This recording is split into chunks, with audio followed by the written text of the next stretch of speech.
Hello everyone, welcome back to the channel.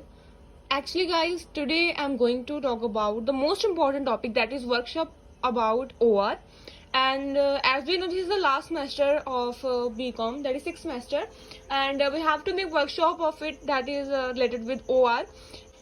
And you can make any topic, you can choose any topic. So I choose a permanent authentication number, that is permanent account number. And this file is going to be very amazing experience, and you would not believe that it took me 10 days to complete this file. Yes, so सबसे पहले मैंने इसे include किया है project file on pan. आप चाहे तो इसमें वर्कशॉप भी लिख सकते हैं, वैसे वर्कशॉप लिखेंगे तो ज़्यादा वैलिड रहेगा, और आप प्रोजेक्ट फाइल भी लिखेंगे तो कोई ज़्यादा इशू नहीं है. सो अगर आपको सर्टिफिकेशन लिखनी हो तो आप सर्टिफिकेशन राइट कर सकते हैं. एंड मैंने कुछ इस तरह से इसे रेडी किया है. So it's depend upon you how you will made. And next मैंने ये इंडेक्स बनाया हुआ है, और इंडेक्स में टोटल मैंने 16 टॉपिक ऐड किए हुए हैं. You can pause the video and note down. And उसके बाद जो मैंने एक्नॉलेजमेंट लिखी हुई, and you won't believe guys, मेरी जो फाइल है ना वो क्लास में सबसे पहले चेक हुई है वर्कशॉप लगने से पहले.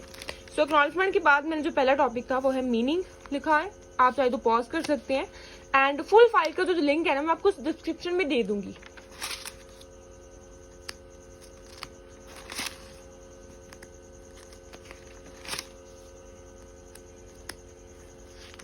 So here are the topic I included. You can pause the video and note down, and also you can take the screenshots if you want.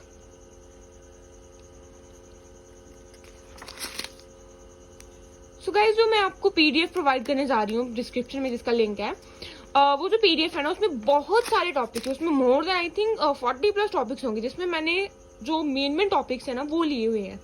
And आप चाहे तो पूरे लिख सकते हैं, और आप अगर चाहे तो उसमें शॉर्टकट मार सकते हैं, लेकिन मेन चीज़ें जो है ना वो इंक्लूड कर सकते हैं, क्योंकि हमारे एग्जामिनर ने वो चीज़ सुननी होती है. वो हमेशा मेन चीज़ पूछेंगे, जैसे क्रिएट कैसे करना होता है पैन को, और यूटिलाइज किसे करना होता है, किसे ऑथेंटिफिकेशन नंबर चाहिए होता है, किसे ऑब्टेन करना होता है, ये सब हमें इंक्लूड करना है. That's it. और जी सबसे इंपॉर्टेंट टॉपिक जो है करेक्शन इन पेन. अगर आपका पेन सपोज गलत हो गया, आपको करेक्शन करनी हो तो आप रेक्टिफाई करने के लिए भी भेज सकते हैं. सो ये इसमें सब जो डिटेल्स लिखी है उसके स्टेप बाय स्टेप उन्होंने प्रोवाइड किए हुए हैं. मैंने उसी तरह से नोट डाउन किया हुआ है. और आपको सबसे इंपॉर्टेंट टॉपिक आता है कि आप अपने पैन को आधार के साथ लिंक कैसे कर सकते हैं, ताकि कोई इन केस अगर आपको जो पैन है वो मिसमैच हो रहा हो.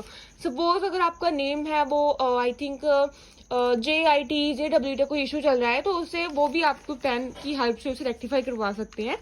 एंड जहाँ फिर हमारे सबसे इंपॉर्टेंट टॉपिक शुरू होते हैं वो हमारे ई फिलिंग. हम इसे इलेक्ट्रॉनिक स्केलेट इंडिविजुअल्स की ई फिलिंग कैसे कर सकते हैं, और ये यहाँ पर मैंने एग्जाम्पल के तौर पर यहाँ पर फोटो कॉपी लगाई हुई है. आप चाहे तो खुद भी ड्रॉ कर सकते हैं, आप चाहे तो कॉपी पेस्ट भी कर सकते हैं. मैंने यहाँ पर फोटो कॉपीज को यूज किया है, क्योंकि ये बहुत जो मैंने जिस लिंक से मैंने वो फाइल बनाई थी ना, उसके जो वर्ड थे ना वो बहुत कम विजिबल थे. सो मैंने उसका प्रिंट आउट ही निकाल कर यहाँ पर लगाया है. Step by step E filling के कुल 18 स्टेप्स है. आपको 18 के 18 ही लिखते हैं, आप इसमें शॉर्टकट नहीं कर सकते. आपको 18 के 18 स्टेप्स ही लिखने होंगे. और उसके बाद आता है who can not. Sorry guys, I have to tell something important. I skipped, sorry. That is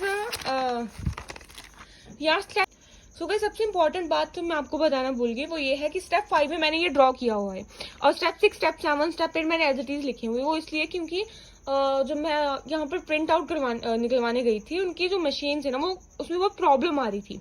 सो मेरे प्रिंट आउट हुए ही नहीं. सो मेरे पास टाइम बहुत कम था. सो मैंने स्टेप 6, स्टेप 7 मैंने वैसे ही पूरे की पूरी डिटेल में लिख दिया. आप चाहे तो आप वैसा ही कर सकती है, प्रिंट आउट निकलवाए ना भी निकलवाए, लेकिन आपको स्टेप्स जो है ना वो डिटेल में देने होंगे, क्योंकि प्रिंट आउट जो है ना वो एज अ सैम्पल आपको एग्जाम्पल लगाने होंगे. अब 1-2 प्रिंट आउट लगा लेंगे तो कोई ज्यादा इशू नहीं रहेगा, लेकिन आपको स्टेप्स पूरे अच्छे डिटेल से लिखने होंगे, ताकि तभी अगर आप स्टेप्स लिखोगे तो आपकी प्रैक्टिस होगी, तभी आप एग्जामिनर के सामने दे पाएंगे.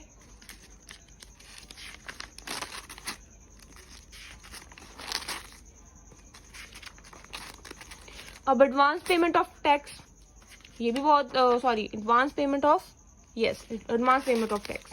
और फिर आता है लाइबिलिटी फॉर, जो एडवांस टैक्स होता है उसकी लाइबिलिटी क्या है, और एडवांस टैक्स को कंप्यूट कैसे किया जाता है. ये कुछ स्टेप्स हैं इसके, और ये इसके कुछ 9 से 10 स्टेप्स बनते हैं I think. Yes, I was right. It's just 9 steps. Okay, I remember. Yes, I remember. And वहाँ पे ई filling ITS for small proprietorship business. ये सबसे इंपॉर्टेंट था गाइस कि सोल प्रोप्राइटरशिप ई फिलिंग उसके स्ट्रक्चर कैसे होता है, फिलिंग ऑफ ITS जो फॉर्म होता है वो कैसे फिल होता है, ऑफलाइन का क्या प्रोसीजर रहा होता है और ऑनलाइन का क्या प्रोसीजर होता है, और ई फिलिंग फॉर पार्टनरशिप बिजनेस ये भी सबसे इंपॉर्टेंट है. सोल प्रोप्राइटरशिप के बाद पार्टनरशिप आता है, उसकी कैसे होती है, उसकी भी सेम स्टेप्स जो है वो अलग हो गए, लेकिन जो टॉपिक के नेम है वो जो सेम हो सकते हैं, वो सेम ही है. और इसका स्ट्रक्चर वही, फिलिंग ऑफलाइन ऑनलाइन इसमें भी, और फिर टैक्स सर्टिफिकेट, एंड यहाँ हमारी जो फाइल है बंद है. Thank you guys for watching all. Share with your friends because it's very important, क्योंकि वर्कशॉप है ना वो स्किप नहीं होने वाली. तो ये फाइल है ना वो आपको बहुत हेल्प करने वाली है, क्योंकि मेरे बहुत सारे फ्रेंड्स हैं ना वो मुझे बहुत दिनों से कह रहे हैं कि please provide us file, please provide file, and by due to some issues I was unable to provide, but today I provide, so share with your friends. So thank you, have a nice day.